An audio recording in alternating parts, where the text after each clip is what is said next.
Est-ce qu'il vous est déjà arrivé de vous sentir oppressé dehors?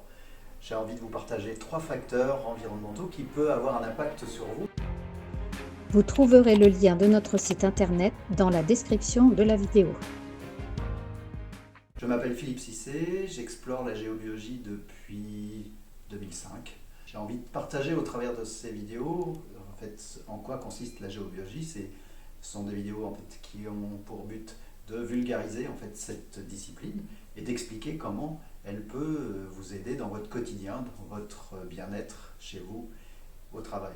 Est-ce qu'il vous est déjà arrivé de ressentir une gêne en vous promenant en ville ou dans un lieu public?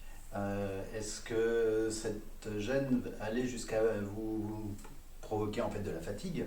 Et donc moi j'avais envie de vous partager 3 éléments extérieurs qui font partie de l'environnement et qui peuvent être la cause effectivement de ce désagrément. En premier lieu, la pollution électromagnétique. On a effectivement depuis une centaine d'années introduit l'électricité dans notre environnement, ça génère du champ électrique et du champ magnétique, et depuis, on va dire, une trentaine d'années, les émissions d'ondes, et notamment les hyperfréquences, se sont amplifiées avec l'apparition de la téléphonie mobile, le déploiement de la téléphonie mobile, et plus récemment, on a même introduit dans les environnements les réseaux sans fil, c'est-à-dire le Wi-Fi, le Bluetooth, l'usage des micro-ondes.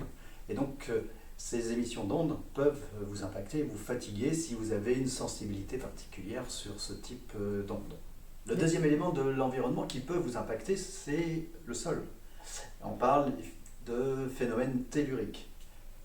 Par exemple, un cours d'eau souterrain, lorsque vous êtes à l'aplomb d'un cours d'eau souterrain, votre énergie est moins forte. Vous avez besoin pour rester simplement à l'équilibre, de consommer votre énergie. On considère qu'on perd à peu près 30% de vitalité sur un cours d'eau. Une faille, un changement de matériau dans le sous-sol, qui ne soit pas nécessairement, va avoir un effet quasiment similaire. Les réseaux telluriques, quelque chose qu'on aborde très très souvent en géobiologie, peuvent avoir également un impact négatif sur votre énergie, votre vitalité. Donc, le deuxième élément de contrôle, c'est qu'est-ce que j'ai, qu'est-ce qu'il y a dans le sol qui peut m'impacter. Et le troisième élément qui peut avoir un impact sur vous, ce sont ce qu'on appelle les mémoires. Est-ce que le lieu, est-ce que le bâtiment a une histoire un peu lourde? On a par exemple des sensations de ce type-là sur un ancien champ de bataille qui conserve cette énergie de bataille. Et pour des personnes un peu sensibles, il peut y avoir une sensation de lourdeur, une sensation qui peut même aller jusqu'à impacter l'émotionnel. C'est-à-dire, je ne sais pas pourquoi, mais je suis agacé, énervé, voire en colère, sans raison apparente. C'est, dans ces cas-là, ça peut être tout simplement la mémoire des lieux, la mémoire du conflit, la mémoire de la bataille, qui s'exprime toujours et qui vient vous impacter. Et donc, c'était les 3 éléments effectivement que j'avais envie de vous partager concernant un mal-être que vous auriez pu ressentir. Si vous voulez approfondir ça, vous pouvez apprendre à repérer, détecter tous ces phénomènes au travers des formations. Je suis formateur maintenant depuis 2010 et j'ai formé un certain nombre de personnes à la détection, mais également aux corrections. Donc n'hésitez pas à visiter notre site pour voir toute l'offre de formation.